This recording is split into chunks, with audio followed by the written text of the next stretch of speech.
UFP, the United Federation of Podcasts.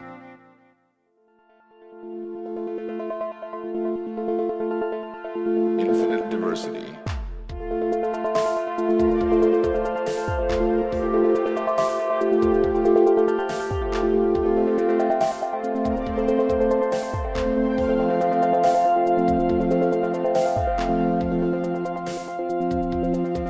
Live long and prosper, and welcome to Infinite Diversity, a Star Trek Universe podcast here on the United Federation of Podcasts Network. I'm your host for today, Brandon Shea Mutella, and joining me, as always, are my ever-constant co-hosts, Justin and Chrissy. Justin, how are you doing today? Love the long hair. Love the new look. Beautiful. Oh, thank you. And wait, did something happen? It seems like everything is different, and I'm not in the time that I thought I would be originally. Can you guys tell me what happened? Are we doing this in the future? Time stuff. Time mumbo jumbo. But yes, thank you. These lovely long braids, they take it takes a long time to do those. But I'm glad you like Beautiful. Them. Chrissy, it's good to see you. I love the new look. I love the upgrade that you've got to your design there, and how your arms and legs are not actually attached to your body. They're just kind of floating there.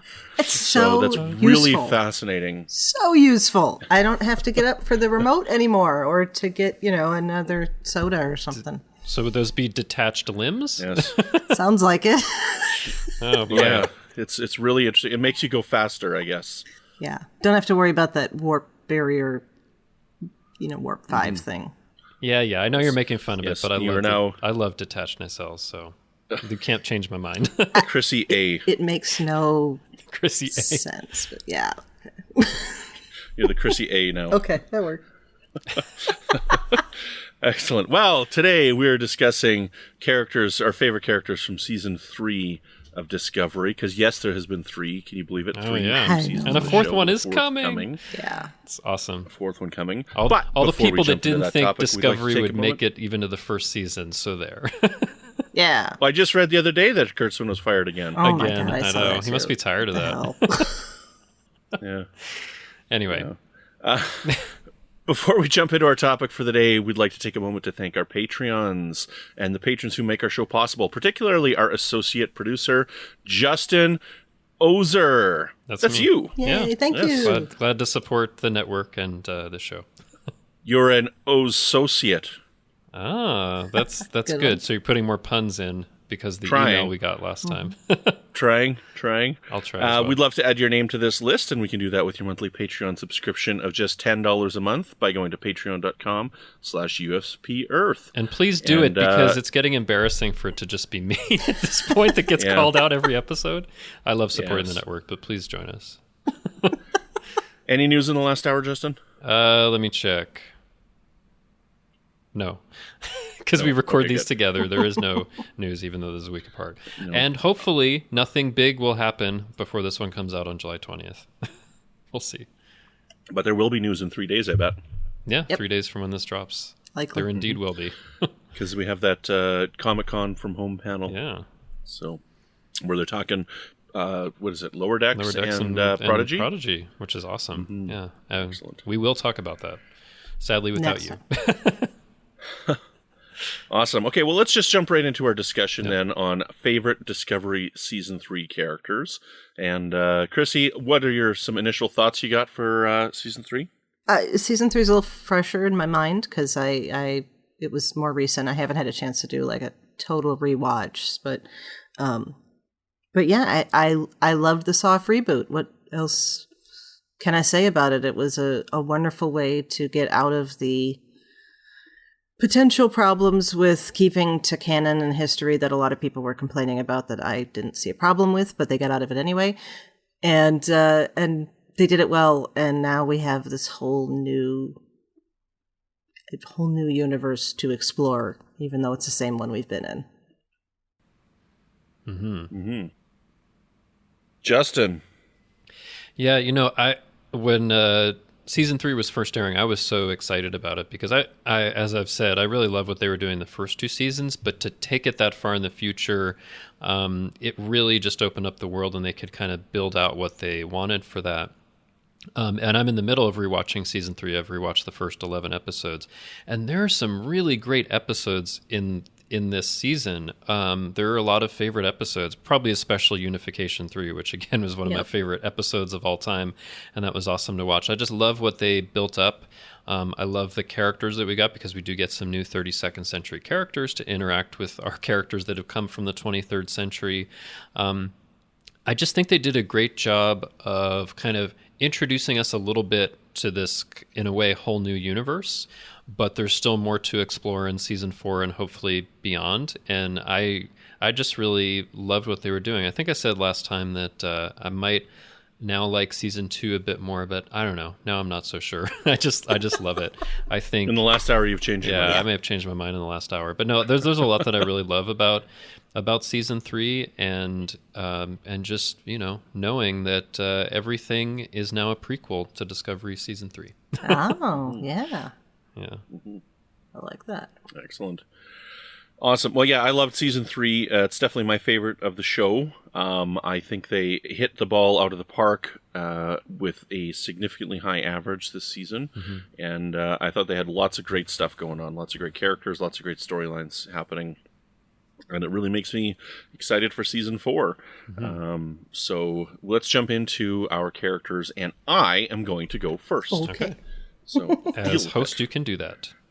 So my first pick, I'm going to go, because you guys will probably be able to guess the other two here, but this will be my surprise pick. So I'm going to go. You're not going to save it for the end, all right? Nope, I'm going to go right off the bat this time. Okay. Because Michael you guys Burnham. are probably going to pick my other two. No, it's not Michael Burnham. No, definitely not Michael Sorry, I keep making that joke.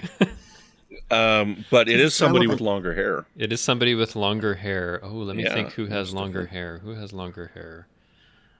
Detmer? No. I don't know. I'm not sure. I'm, for some reason, not getting it. My first choice is Zara. So, when you say, oh, do you mean Zora? No, Zara, which is the guy from the Emerald Chain who was like, he had his hand frozen. Oh, okay. Yeah. I know who you're talking about now. Yeah, I'm sorry. Yeah, Wow. the guy who was like, they met him in the second Yes, episode the on Western the planet. episode. He was I'm the so Western sorry. episode. Listeners, I I'm thought sorry. Zora like too. this I'm show? like, Holy I smokes, saw yes. the episode not that long ago, but Christy and I were drawing such blanks. We're like, who are you talking about? What Oh is my going God. on here? Oh We're my looking for God. new hosts for the show. all right, well, Like you Star surprised Trek. us, definitely, You did in that we both forgot who this person was. I'm so sorry. But yes, please tell us why this guy Zara is a favorite. Okay, well, apparently it's a bad choice, but I liked how he was like this rude, villain, and he came in, he had this swagger to him, and I love Jake Weber as an actor, so I thought he was great in the role. And it was neat to see him like go up against Tilly in that episode and be like so derogatory to her, and she still held her ground, So I thought it was some good banter between the two of them, and I'm glad we got to see a bit more of him later on in the season. So for an original character for season 3, I loved Zara. So Cool. Yeah. No, I think terrible choice apparently. I think it's a really a really good choice. I don't know why I have this block, because I think even when we were talking about the episode originally, I had trouble with his name, but no, I think it's a really interesting character that comes back, toward the finale. I wouldn't say it's a favorite of season 3, but I kind of liked what he had going on for that. Yeah. It's worth it for the surprise value at least. Sorry, go ahead, Chrissy. I did not mean to interrupt you. Did you get through all you wanted to say? No, that's about it. Okay. No, I had a block on his name too. If you'd said that guy that was harassing Tilly, I'd have been like, oh yeah, that guy. Or the guy that walked, in spurs into basically a Western bar. I know what you're talking about. Mm-hmm. But I did love that interaction with Tilly, and I loved later on when he was on the ship and he's trying to maintain control over things, and it's just not going to happen. So, yep, good choice. I'm guessing he's not on either of your lists. No. Good wild guess. Not on your my list. Sorry. But listeners, Excellent. if you love Zara, let us know. Chrissy, why don't you take it away with your first round choice? Okay. Mine is Sahil. Oh, yes. Great pick. He's kind of an obvious one, I know, but he makes me think of the Odyssey. He makes me think of Penelope waiting for Odysseus, not knowing if he's going to be coming back, and in the case of Sahil, not even knowing what form that Odysseus, the metaphorical Odysseus, is going to take. And so it's a great character, and it's so much added to him in Una McCormack's recent novel that it's just even more wonderful. Oh yeah, Wonderland. Wonderlands. That is a really great pick. I mean, he is somebody that's definitely connected with a lot of people. We got to interview the actor who plays him, and he's wonderful as well. But there's just something about, it's almost like with just these short bits in really the first and last episode of the season, he kind of embodies everything we love about Star Trek and its ideals, which is amazing because it's just, a short bit. And there is a lot more for him in the book Wonderlands, which, listeners, you should definitely read that novel. It's a great novel, and you get so much more Sahil, and it's wonderful to really connect the dots for what happens between the beginning of the season and toward the end of the season. This is a great pick. I'm kind of embarrassed. It wasn't even on my list. I don't know why.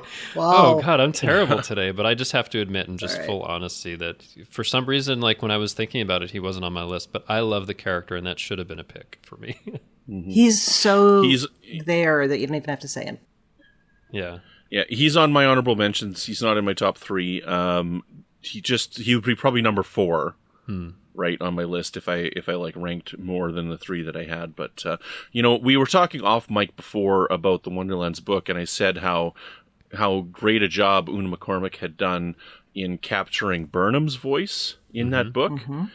She also really captured Sahil's voice in that book. Like I could hear Adil Hussein in my head when I was reading his lines and whatnot. Like she just really captured his tone and his inflections and the way that he spoke in the novel. And so she did that really even good though job with him Sahil there. was in a lot of very different situations in the book than you see on the show. Yeah. She really captured it. Yeah. And we need to see more of Sahil in season 4. I think we will.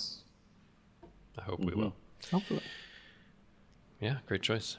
Justin, who's your first choice? Is it Sarah? No, it's not. No, it's not Sarah. Is it Zora? No, although I do like Zora. So yeah, I guess I'm going to pick what you guys would predict I would pick. And yes, it's Michael Burnham. I know I chose her for season 1. I didn't for season 2 for whatever reason. But no, like, so, I've been rewatching Discovery from the beginning, from the first episode, and I just really love her journey going from somebody who had this Vulcan upbringing and, as a first officer on this ship to the Shenzhou, and then things happen that lead to the Klingon War that kind of knocks her off stride and she goes to prison, but then she kind of rises through all of that. But she also, in season 3, she's thrown into this completely new future. She doesn't know what's going on. It's kind of shocking that the Federation is fractured. And she goes through all of these difficulties in the season of trying to, kind of go rogue a little bit and do things that she shouldn't and learning from that. But I love what you see for the season 3 Burnham, because it definitely, despite all that she's kind of been through, it does seem like when you see her again more fully in the 3rd episode, there's a lightness to her. There is more of a playfulness to her. There is something that feels like this kind of weight has been left over in the 23rd century, and I don't know exactly what it is or how Sonequa Martin Green's playing the character, but I really like that a lot. And we talked about it when we talked about the finale. I do love that she is the captain of the ship now, and we're going to kind of see where that leads her on her journey. I think that the journey for her from that first episode of season 1 up to the last episode of season 3 is, for me, one of the most meaningful journeys for characters that we see in Star Trek. So that had to be my first pick. What do you guys think? I think I said during our coverage on it that I definitely appreciated Burnham the most in season 3, and I liked the character arc that she's been on in this season. And absolutely, she's like, absolutely. I said it before the season started. I'm like, she's going to be the captain of the show. If you're not watching, if you don't realize that at this point, you're not watching the show. She's going to be the captain at some point. And whether it's at the end of the season or whether it's the series finale, I don't know. At the time, I didn't know. And then they made it at the end of season 3. Yeah. And it's the logical progression for that character. It does make a lot of sense. And I look forward to in season 4, then what happens? What are the challenges? How is it working out for her? Yeah. Yeah. But, what do you think, Chrissy? I am looking forward to seeing how she deals with being captain as well, because I think we're gonna come across some 32nd century situations that she applies a 23rd century mindset to, and sometimes it's gonna work and sometimes it's not, and so that creates tension. Yeah. It's interesting you say that, because I think out of everyone that came from the 23rd century, she would be the most likely to apply a 32nd century mindset because she's been there a year longer. Oh, I'm not saying she won't, but I can see situations coming up where if it's something she hasn't dealt with or thought about since she was in the 23rd century, you kind of go for your default, you know. Okay, I could see that, but yeah, I have picked Burnham again, and I just love the character. What can I say? Yeah. I think she needed to be away from everything. You know, there's that, it's not really a saying, but the whole thing of you need to move far from home in order to find out who you really are, you know, so that you're not living up to people's expectations. Well, literally, there was nobody who knew her. The second episode is called Far From Home. Yeah. Makes sense. So, yeah. No, I think that makes a lot of sense. Cool. Awesome. Right on. Well, Chrissy, why don't you take us into round 2? All right. Round 2. Osira. Oh, interesting. I didn't expect that. Not a pleasant character, but very well played, very well written. I liked what I wrote here. I wrote, she presents a practical and realist view against what she sees as unattainable idealism and nostalgia. You know, she thinks she's doing things the right way, and she's gonna drag everybody kicking and screaming if need be, and Vance is doing the exact same thing. It's just on opposite ends. I think that's really interesting, because I think, you know, as I rewatched the season, I do like the Osira character more. I mean, I think she's at her most interesting, and there is a tide with what she's trying to do there. But yeah, I've come to really, I think, appreciate the character more, even though it wasn't on my list. But that's cool. I liked her a lot the second time we saw her. The first time I was underwhelmed with the character because they talked about her so much, and then she came in and it's just like she just felt like a mustache twirling villain, and she definitely improved with the subsequent appearances on the show, and I think the actor that played her did a really great job. Yeah. And I look forward to seeing her in season 4. So much for that. Flashback, maybe. Remember that time we dealt with Osira? No. Could see the actress again. But and they could have the Wayne World flashback. Yeah. No, it's funny you say that, but I, even though of course we won't see Osira again because she's dead. Spoiler. I would be interested. Well, I hope if you're listening to this show, you've seen Discovery season 3, but I'm interested to see more about where the Orions are at this point, right? Because I think one of the things we truly appreciated about the Osira character is that it had nothing to do with, you know, sexual attraction or, you know, skimpy clothes or dancing or whatever that we've typically, or being a slave or something like typically seen for, you know, Orion women. So I'm interested to see kind of more about where their society's at and get more Orion characters, if anything. Yeah. It's because the men were really the slaves, Justin. The men were really the slaves. It is canon. But we'll find out that there's this person named Tendi in their past that just, you know, changed everything. Yeah. Tendi freed them all. Yep. Fair enough. I'm okay with that. Awesome. That works for me. But that's cool, Chris. That's because they couldn't get access to the little red pills anymore. Mud's pills. Oh, Mud. Deep cut. Very deep cut. Yeah. Yeah. That's from Christopher L. Bennett there. So. Okay. But cool, yeah. Awesome. Okay, Justin, you want to take it away with your second mention? So for this one, we already mentioned him, but I'll talk about him more. Admiral Vance. I love this character. I think it's interesting that I've heard from a lot of people that when Discovery first comes to Federation headquarters and you see Vance and he's like, we need to find out, debrief all of you, find out what's going on. He's kind of, very cautious. I thought that attitude made a lot of sense. Like, who are these people where the records say that their ship exploded 900 years ago and what is going on with them? But I don't know why, but I always had faith, like, he is a good person. He really does have the Federation's best ideals at heart, and that was absolutely true throughout the season.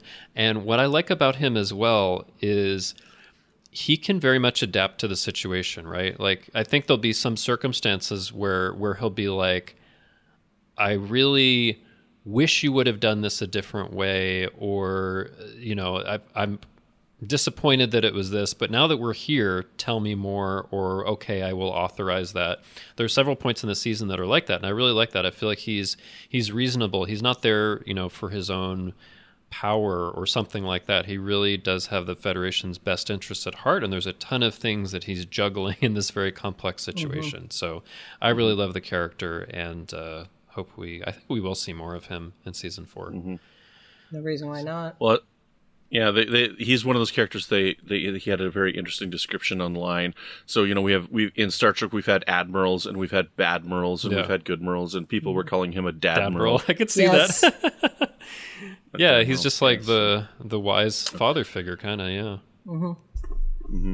Yeah, I thought he was a good leader, and I thought he did a good job. And there was the way that they wrote the season a couple of times with him, like, with the conflict that he had with Burnham, right, and whatnot, didn't seem quite right to me. But it's the element of the show, right? They kind of have to have that conflict built into it, because watching the show, I'm like, Burnham didn't really make the wrong call here. Why is he getting so upset over this, right?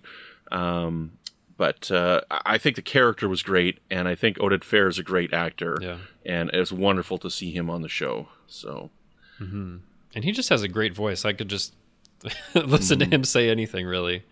But yeah, read the phone book. What's a phone book? Yeah. No, the equivalent would be, I don't know, read the tweets on someone's profile. Anyway, read a Wikipedia page, maybe. Maybe. But yeah, what do you think, Chrissy? He was my third pick, okay. I particularly put him and Osira together because where I said she sees unattainable idealism and nostalgia, he understands the value of idealism in the face of a very difficult reality. So they're good foils for each other. Good match. Yeah, to having definitely them come together. Kind of opposite sides of the coin, the way they think about things. Yeah. Awesome. Okay, so my second choice, I'm going to go with Saru. Shocking. Oh my God. I can't believe it. No. Shocking. So you picked him 3 times now. Yeah, I don't know if you guys know this, but Saru's my favorite character on the show. So, yeah, I think he's really good. But what I liked about him in this season, what I appreciated the most, is watching him as the captain and watching how he works with Starfleet. Because, while most of the time what we've seen for captains is they're out there, they don't have the contact with Starfleet, so they kind of got to make their decisions on their own. In this, Discovery was right there with Starfleet throughout the season, and so Saru was this type of captain where he's like, no, we really need to work with Starfleet more directly. We need to give them all the information that we have. He's not the kind of captain who'd be like, what's that, Lieutenant? No, I think you had static on your signal, right? He's not like that kind of captain. It's true, but he's the kind of captain. But he does keep some information from Vance once or twice. Right, and it kind of backfires on him when he does, right? So, when he's not, which is, I think, is not true to the Saru character. Like, the Saru character is like the open and honest and collaborative, type of character, and I think he works really well in those situations. But at the same time, I think the time that he does withhold information, it's when they have the that information from the Kelpian ship, and I think he's being emotionally affected by it. Yes. Yeah. Right. Yeah. And it, but again, that kind of backfires on him, right? Because he's emotionally affected, right? So, but yeah, so I like that aspect of him. I like seeing him in that situation, and I love seeing him mentoring Tilly. Yeah. In this season, so like the two of them together on screen is just wonderful, and I love watching them work together. So I think that's some great stuff in there. Yeah, it's a great pick. I mean, he was on my honorable mentions list. I figured you'd pick him anyway, but yeah, I love the Saru character, and yeah, season 3 is kind of the first full season without the threat ganglia, and you're seeing like who he is and how he's adapting to this. He is a great leader. He's great at mentoring Tilly, and I really do. I think at the time I was a little surprised, but I do really like that he chose Tilly as the first officer as a way of saying like, you are capable of a bit more, And yeah, but I do think it's interesting in his arc in the season that, yeah, toward the end, there's a situation with this Kelpian ship and the Kelpian Sukal, and he kind of finds a different calling toward the end of the season, which I think is interesting, but makes sense. But yeah, I really like the character as well, and I think they have found kind of a different arc for him in each season, which is really cool. It's not the same thing over and over. Yeah, he has growth beyond just what happens, from episode to episode. He's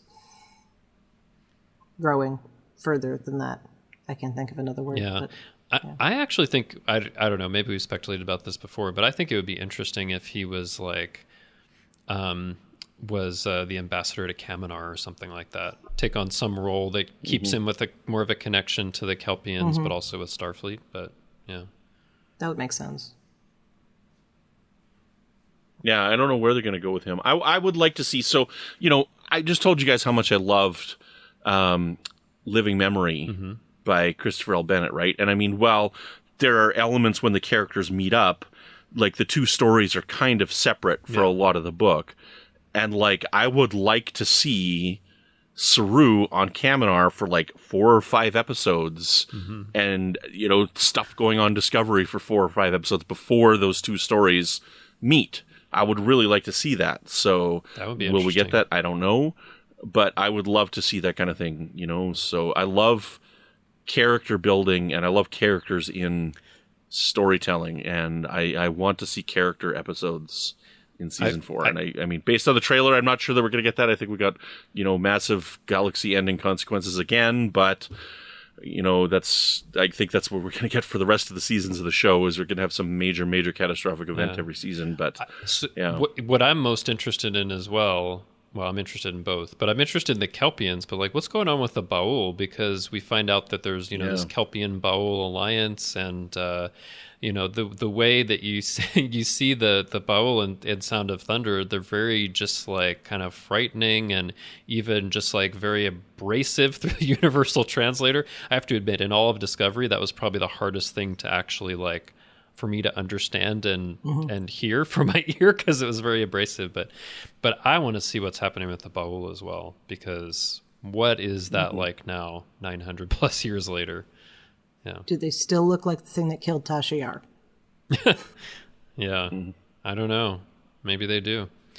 But yeah, it does seem like maybe we'll see Saru on Kaminar for a little bit, and then he has to join up with them because of this anomaly that's devastating things. Yeah. Yeah. So. Okay, Justin, you want to take us away for round 3? Yeah, no, it's funny because this is somebody you mentioned last time. It wasn't on my list last time, but is on my list this time, and it is the Mirror Philippa Georgiou. So, which is interesting because I think for season 1 I picked the Prime Georgiou because I just love that character and even the kind of small bits we see in a few episodes in a short trek. But for the Mirror Georgiou, I think it's a character that is Terran, has all of this kind of ruthlessness, but the reason why I picked her for season 3, a lot of it is I think they built up some of this over the course of later season 1 and into season 2, where you see her kind of adapting to things and maybe not quite as hard-edged as before. But the reason that I picked her really is because of the Terra Firma 2-parter. I really love that. You've had all of this stuff where you've seen little bits of Georgiou changing, but then she's put into this situation by the Guardian of Forever, that she's back, in the mirror universe. She's the Emperor. She kind of has another chance. And you still see, certain, ruthlessness and things, right? Because she tells the Mirror Burnham, kill all of the people that are co-conspirators. So she's still willing to do those kinds of things. But it's gotten to the level where you really see her care for Michael, and you really see her trying to edge this empire towards something that benefits more people, is better for them. And the way that she takes, Saru under her wing and tells him about Vahara and kind of frees the Kelpians, and there's who knows whatever consequences if that timeline moves on. I felt like it was really well earned and something that had been gradually happening over the course of a couple of seasons, but to kind of see that and who now she's become because of the influence of Starfleet and the Prime Universe, I thought was wonderful and hit me just as well this time in rewatching it. And I definitely want to see more of that character, although, as we talked about last episode, maybe a few years before we get that Giorgio show. But yeah, I had to pick her because she had some of the greatest impact for me on season 3. Mm-hmm. Yeah, I like Giorgio in this season a lot because she's softened as a character, yet she's trying to maintain the facade of the hard-edged Terran leader, right? Mm-hmm. But you can tell that the character's definitely changed by her time in the Prime timeline, in the Prime universe here. And I think that Michelle Yeoh has done a very good job of portraying that on screen. And, we talked about it briefly last time, right? But I mean, I love the relationship she's had with the Saurian. Oh my goodness, Linus. So I think that was a really charming and interesting character pairing that I wouldn't have expected. But every time they were on screen together, it was just wonderful. And I mean, I'm disappointed that they're not going to be together anymore. I'm disappointed we didn't get Linus's reaction. Like, what do you mean Giorgio is leaving me? Yeah. So. But and then the last shot is him closing the box on the ring that he had bought to propose to her. Oh no! Oh my goodness!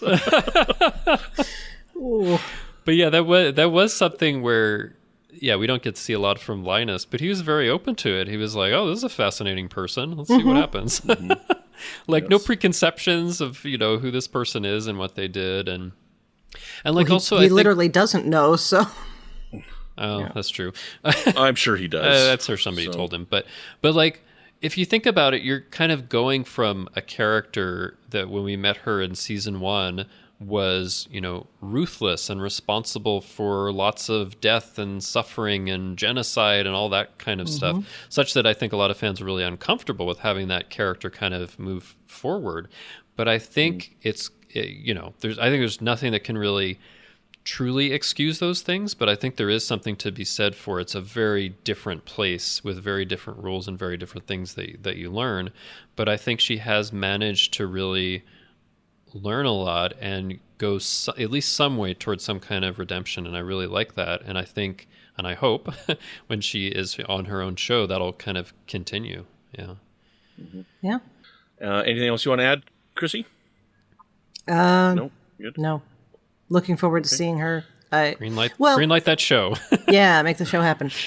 I don't know. I always have difficulty with characters changing things that seem to be real fundamentals, because I think that happens more in fiction than it does in reality. And so I just it's like she's got this wonderful arc, and she has. There's reason not to think she's a terrible person anymore, but at the same time. I think the other thing is fundamental changes can happen when you feel a fundamental threat to you, and she's basically dying at that point, and this is her way to continue. So I could kind of see that even in our own real world. I think fundamental changes happen when maybe somebody has a near-death experience or there's something that really shakes them up, and I think she's kind of having that. But yeah, she certainly is under drastic circumstances, and that's when you do see, change, or maybe you don't. My mother likes to say, my mother likes to say that adversity doesn't adversity doesn't breed character, but it shows character. Yeah. So maybe she was not quite as terrible as we thought deep down. I mean, maybe not, because there is this thing that hopefully that I think they're going to pick up in whatever show she's in about San and like this other thing, and maybe she was a different person until that death or something. I don't know. We'll see. Could speculate a lot, but yeah. Yes, we'll save that for lead into Section 31. Yeah. Excellent. Okay. What round are we at here now? We've given my choice. You said Vance was your third pick, right, Chrissy? Yes, I was. Yeah. Okay, so I think it's your third. There. Okay, so my third pick, I think, is going to be Tilly. Surprise, surprise. Also not a surprise. Yeah. I loved her arc this season, and I loved her working with Saru, as I just said, being mentored by him. But I liked how, when the decision was made to make her the first officer, that she took it apprehensively. Yeah. She wasn't certain that she wanted to do it. And that seemed like a believable decision for her to have to sit and think on it, right? And I since episode 4 or episode 3, whatever it was, when they went over to that other ship and she says she was a strong person, it's like, you come out of the shadows. I'm like, okay, we're going to see lots from this character. I think she's got that natural commandability built into the character, and I'm looking forward to seeing where that goes. She had better be the first officer for season 4. I hope so. I cannot see them taking that away. But it'll be fun to see where that goes. Well, and I mean, hopefully that is the case. And if so, that'll be Burnham as captain and Tilly as first officer. And, they haven't necessarily been in that kind of working situation, right? So it'll be interesting to see if actually there are some tensions that strain their friendship. Maybe, I don't know, but I think that would be interesting. And like I said before, it would just be very cool to see a ship where you have a woman as captain and first officer, which is nice. I don't think it'll strain their friendship, even if they do have conflict and whatnot. Like, I think that they're both you're probably good right. enough that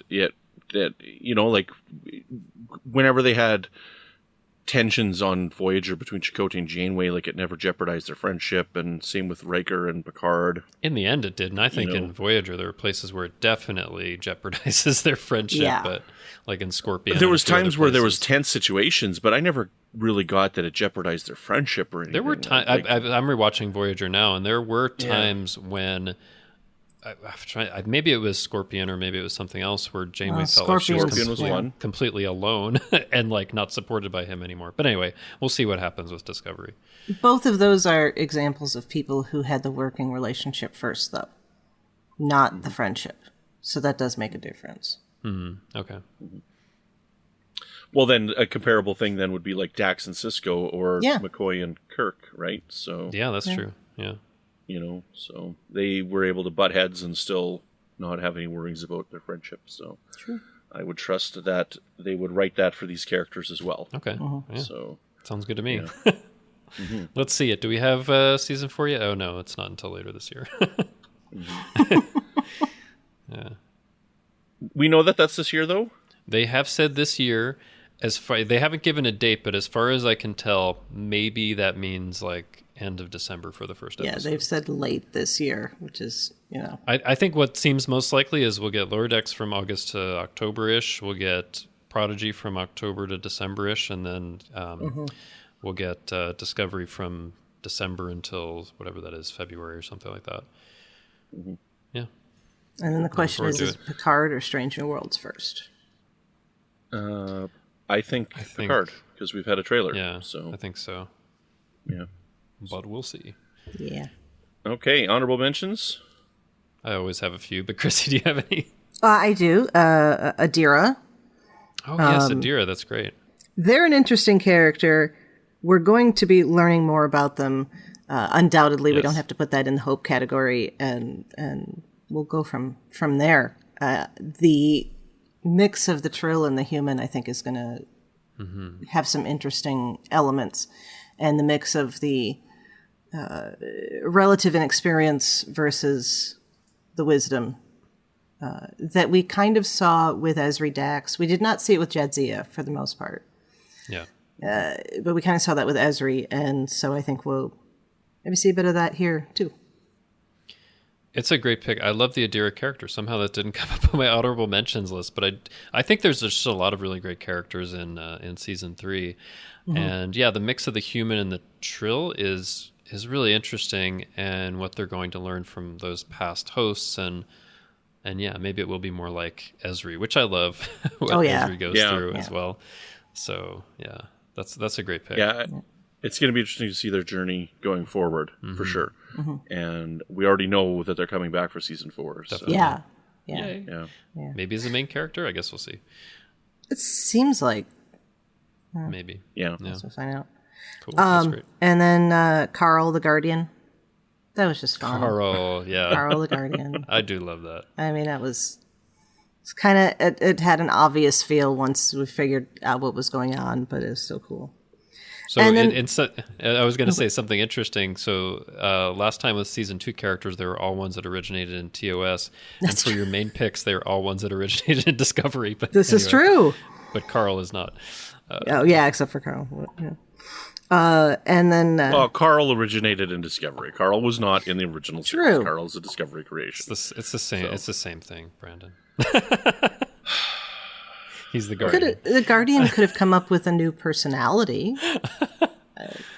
Okay. I don't know. And of course Grudge. And I was trying.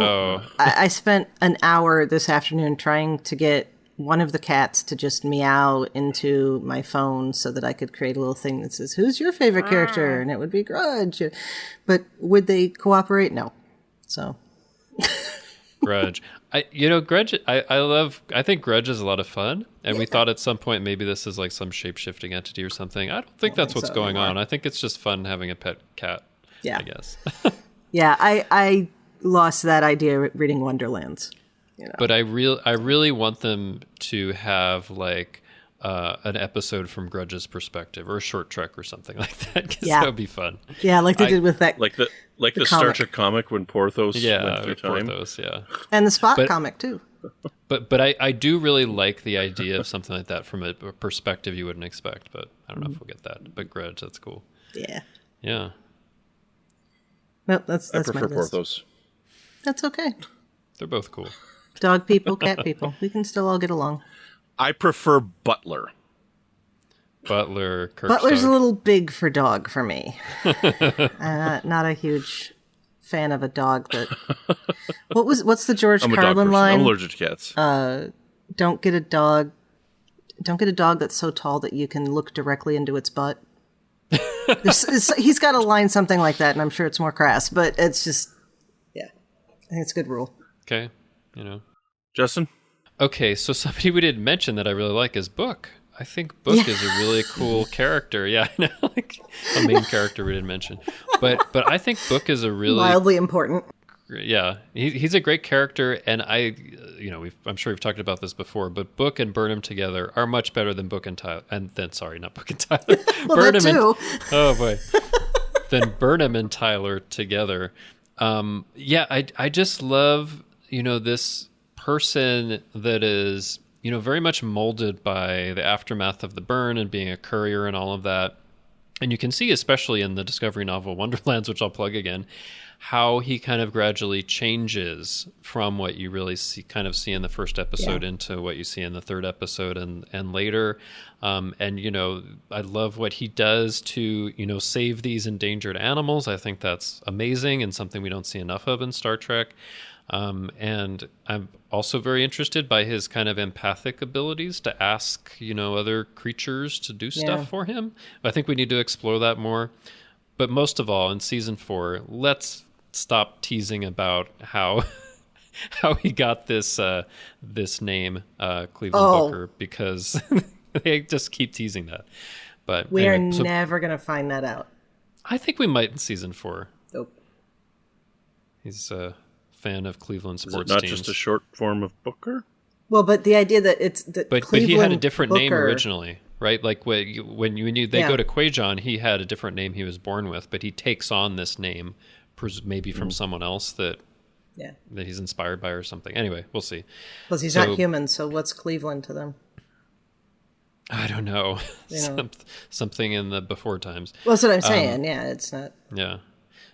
So I also had on my... He's a big baseball fan, and he's a big fan of the Cleveland Indians. Yeah. There you go. There you go. Or the Cleveland Browns, maybe not. The Cleveland Browns? I don't know my football. baseball. I don't know. No, you were it with your baseball. You could be a fan of Drew Carey. I don't know sports. Drew Carey.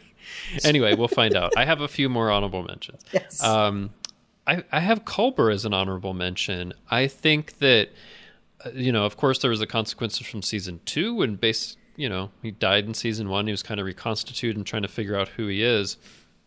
And it feels like in season 3, I really like, I think, this role that he has. I don't even know how to define it, but I feel like there are places where he has a certain like quiet confidence, or there's even a log at one of the beginning of the episodes where Culber's talking about how difficult it is for people to adjust, and the kind of circumstances of him coming back and all of that can help him to understand. And I mean, it seems like sometimes he's almost serving a bit as a counselor kind of figure.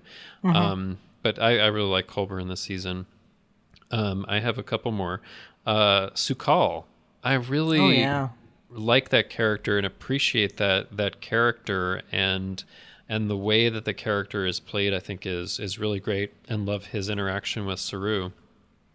And then one other that I also really loved and hope we see in season 4 is Tarina, the president of Navarre. I think that the conversations you see with her and Saru, she's so thoughtful about things, and so much of it feels like a bit of a mix between a Vulcan attitude and maybe a more enlightened Romulan kind of attitude. I just really love that character so much, and hope we see more. So those are my honorable mentions. Excellent. Right on. Awesome. Okay, well, any final thoughts, guys, before we wrap up here? Or? No, I think it was just great thinking about it, and can't wait for season 4. Really looking forward to it. Awesome. Chrissy, where can people find you when you're not staying behind on the ship where you find the last couple of people from your species who are taking care of the plant seeds? Oh, Nan. Yeah, that would be tough. Yeah. There's another one should have been in the honorable mentions, too. I really like Nan as well, yeah. Nan's wonderful. Too many good characters, yeah. Yeah. Yum, yum, yum, yum. That's it. All right. It's yum, yum. Sorry. It's okay. It's a bad line. I still like it. Right. So, so I'm here on Infinite Diversity. And you can also find me on History with the Szilagys, which is the twice-weekly history podcast here in the UFP network that I do with my partner, Jason. And I love to chat about our shows in the Federation Council Chambers on Facebook. I'm also on Twitter at The Goddess Livia. That's TheGoddessLivia, where I tweet about Star Trek history and leftist politics. Justin, where can people find you when you're not getting ripped apart by a giant space worm? I love how... Do you plan these for things that we don't talk about in the episode that you want here? No, I just come up with them as I go. Don't worry, it'll put you in a trance. It'll be, it doesn't feel blood painless. All over your camera now. There's blood everywhere. Oh, right, yeah. All right, well... When I'm not being reminded by Brandon of things he doesn't like in Discovery, you can find me on Twitter. I'm at TrekFan4747, where I tweet about nothing but Star Trek, and you can find me in our Facebook group, the Federation Council Chambers. I hope you'll join us there. And as for me, when I'm not eating a shit apple, you can find me on Twitter at Brandon Matella. I forgot about that line. here on the network with a show called Franchise Fatigue, which is all about movies, remakes, and sequels. And I have a show called Good Evening, an Alfred Hitchcock podcast, which is it's okay. Which is all about Hitch's films in chronological order. Okay. Yes, here on the network we have some other great shows for you as well. In addition to Franchise Fatigue, we have All Good Things, where Amy, Patrick, and Ken discuss all the old Star Trek. Ria Papageorgiou, Kevin Scharf, Amy Nelson, and Joe Keegan have a show called Galaxy class, which is all TNG. And who wouldn't want to be a kid again? Chris Tribuzio, Patrick Devlin, and Casey Pettitt as they talk about all things under the Disney umbrella in their show, Mickey's Marvels. And any Arrow fans out there, always hold on to Arrow, is hosted by Lance Laster and Kavante Chillis. And Chrissy, you got a show with your hubby there called History with the Szilagys. I do indeed. Which is a lot of fun. And you got a short twice weekly called Caffeinated History, which is just some bite-sized podcasts. They're so those are like Yes. those are like what's the word I'm looking for? They're what are those hard cookies that you dip in your coffee? Oh, biscotti? Biscotti? They're biscotti-sized podcasts to dip in your morning coffee. Love it. Yes. Nice. I love it, yes. And we also have Sasquatch, which is Ken Tripp and Zach Moore, taking a lighthearted and fun look at the cultural phenomenon of Bigfoot. So be sure to check that show out. It is a lot of fun. Thank you very much for tuning into Infinite Diversity. Thank you to our executive producers, Ken Tripp, Tony Robinson, and Zach Moore. Thank you to Zach Tripp for the wonderful theme music and Tony Robinson for the awesome show art. Hey, you, listening to the podcast, What, give me? us a review. Come on. Oh, Give us a review. Okay. We need one. You mean you listening? Not... Yeah, you, the listeners. Okay. We haven't had one in a while, so we Yes, definitely need it. It please. helps people find the show. If you do, we will read it, no matter what it says. Mm-hmm. If you want to reach out, you can find the network on Twitter at UFP Earth. Our show is at ITIC Podcast, and you can talk about any and all of the UFP shows in our Facebook group called the Federation Council Chambers. You can email us at infinitediversity@ufp.earth. On the next episode, we'll be talking about news from Prodigy and Lower Decks panels at the virtual Comic-Con. I hope you guys have fun with that, because I We don't will. think I I'm can sorry. make it. We'll get your reactions Yeah. later Yeah, that's right. when we're watching the shows. Yes. But until then, peace and long life.